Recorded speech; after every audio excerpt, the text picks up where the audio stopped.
कर सकते हैं, आज हम ये सीखेंगे।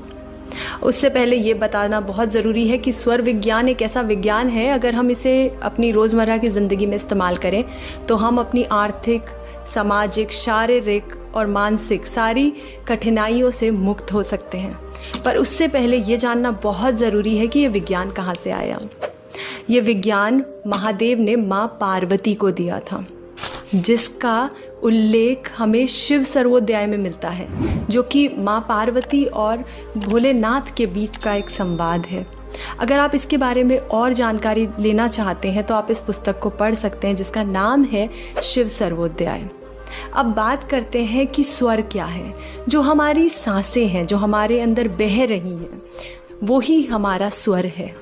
जब हम सांस को लेते हैं उसे सगुण बोलते हैं, और जब हम सांस को छोड़ते हैं उसे निर्गुण बोलते हैं। और सगुण में कौन से कार्य करने चाहिए और निर्गुण में कौन से कार्य करने चाहिए, इन सब चीज़ों को समझने का जो विज्ञान है वही स्वर विज्ञान है। और स्वर विज्ञान सिर्फ सगुण निगुण मतलब इनहेलेशन और एक्सहेलेशन नहीं है। स्वर विज्ञान बहुत एक इन डेप्थ स्टडी है। स्वर विज्ञान बात करता है हमारे कौन से नॉस्ट्रिल से, कौन से नाक के नॉस्ट्रिल से श्वासों का प्रवाह हो रहा है और उसका क्या मतलब है। ये बहुत इम्पॉर्टेंट है जानना कि जब हमारी लेफ़्ट नॉस्ट्रिल चल रही हो तो कौन से कार्य करने चाहिए और राइट नॉस्ट्रिल चल रही हो तो कौन से कार्य करने चाहिए। बट ये सारी बातें हम आगे आने वाली वीडियोज़ में करेंगे। स्वर विज्ञान एक बहुत ज़रूरी चीज़ के बारे में बात करता है, जो कि है पंच तत्व, 5 एलिमेंट्स जो कि हमारी बॉडी में प्रेजेंट हैं। उन तत्वों को समझकर भी आप कौन से कार्य सिद्ध कर सकते हैं और कौन से कार्य पूर्ण होंगे आपके, अगर आप उस एलिमेंट में वो कार्य करेंगे। तो ये सारा विज्ञान, ये सारी चीज़ों को समझना ही स्वर विज्ञान है।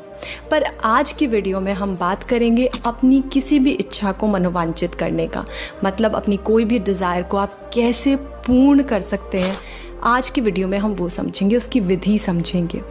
उससे पहले आपको ज़रूरत होगी 3 चीज़ों की। तो आपको क्या चाहिए? आपको चाहिए कुमकुम, जो कि लाल तिलक होता है, एक मिट्टी का दिया जिसमें घी का दीप जलाएंगे, और एक माचिस। ये आपको चाहिए होगा इस विधि को करने के लिए। पर उससे पहले 2 चीज़ें और समझनी ज़रूरी हैं कि सगुण निर्गुण क्या होता है और दाया स्वर और बाया स्वर क्या होता है।